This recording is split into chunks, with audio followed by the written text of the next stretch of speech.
Back in the funky year of 1976, the movie kicks off with a blast, literally. We zoom in on a lush jungle temple somewhere deep and dangerous, Indiana Jones style. The screen is drenched in golden sunlight, but there's tension in the air. Inside the temple, laser traps crisscross, boulders teeter, and ancient stone walls hide secrets. And who's at the center of it all? None other than Wild Knuckles, the original baddie and founder of the infamous Vicious Six. He's here on a high-stakes mission to steal something very, very powerful: the legendary Zodiac Stone. Knuckles, cool as ever in his signature cloak and sneaky shades, swings, slides, and outsmarts every booby trap like it's child's play. He even evades an entire army of buff, evil minions who guard the temple. Yes, these ones aren't banana-loving goofballs, they're serious business. Just when it looks like he might be caught, Wild Knuckles pulls off the ultimate move. He snatches the glowing green stone from its pedestal and makes a death-defying escape that would make even James Bond sweat. He hops aboard a getaway aircraft and prepares to deliver the stone to his fellow Vicious Six members. Cue the dramatic turn. As he makes the handoff to Bell Bottom, the disco diva of doom, she betrays him on the spot. No second chances, no heartfelt villain talk. She snatches the stone, kicks him out midair, and leaves him plummeting to what everyone thinks is his doom. As he vanishes into the clouds, the rest of the Vicious Six declares Knuckles out, and Bell Bottom in as the new leader. They're now on a new mission, to use the stone's magical powers to wipe out the anti-villain league and reign supreme.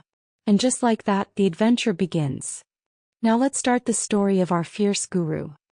8 whole years after the wild antics of the first film, we meet a precocious and pint-sized 11-year-old Gru, who's just given the green light for the minions to officially become his chaotic little henchmen. That's right, Gru's the boss now. Then one day, a mysterious invitation lands in young Gru's hands, an audition to join the Vicious Six, a notorious crew of supervillains founded by the legendary Wild Knuckles. But plot twist. The gang is now under the disco-loving, afro-rocking leadership of Bell Bottom, since Knuckles was presumed dead. The villain squad includes some wildly bizarre characters. Jean-Claude, who's got a freakin' giant lobster claw for an arm. Nunchuck, a kung fu nun armed with actual nunchucks. Svengeance, who fights crime on roller skates. And Stronghold, rocking metal fists the size of boulders. Flashback time. Wild Knuckles was on a dangerous mission to swipe a magical stone with insane powers. He actually nabs it and narrowly escapes an army of evil minions guarding the treasure. But as he's being rescued by Bell Bottom, bam! Betrayal. She double-crosses him, steals the stone, and ditches him to die. Her wicked plan? Use the magical stone's powers to wipe out the anti-villain league. Yikes. Elsewhere, in a not-so-secret record store called Criminal Records, we meet the delightfully scatterbrained Dr. Nefario, who's unknowingly working above a Vicious Six hideout. Gru, meanwhile, is just a regular kid with an irregular dream, becoming the world's greatest supervillain. Naturally, he applies to the Vicious Six opening and shocker. He gets invited for an interview. Doesn't go great. Gru's interview is, let's say, less than impressive. But just when the villains are ready to laugh him off stage, he one-ups them all by stealing the magical Chinese Zodiac Stone right from under their noses. Chaos erupts. The stone can transform anyone into a mythical zodiac animal when the Chinese New Year clock strikes midnight. Gru escapes with minions Kevin, Stuart, and Bob, but then finds out that lovable, chubby, braces-wearing Otto has, brace yourselves, traded the stone for a pet rock. Yes, it had googly eyes. Yes, Otto fell in love at first sight. Yes, Gru is furious and fires all the minions. He heads out solo to retrieve the stone, only to get kidnapped by none other than Wild Knuckles. Yep, the guy's alive and hiding in San Francisco, secretly watching everything unfold. He contacts the minions and demands they bring the stone in exchange for Gru. Cue a cross-country minion adventure. Otto spills the beans about where he made the rock trade with a random kid, but surprise, the kid already gave the stone to his biker uncle. So now Otto's chasing a biker through Death Valley, while Kevin, Stuart, and Bob hop on a plane to San Francisco to save Gru. After a chaotic crash landing and a wild street chase, they're rescued by Master Chow, a retired kung fu master who kicks major butt and agrees to train the minions after some serious begging. Post-training montage complete. The trio races back to Knuckles' place to get Gru. Meanwhile, Otto finally catches up to the biker who's wearing the stone as a necklace. Thankfully, the biker's chill. He gives the stone back and gives Otto a ride to San Francisco.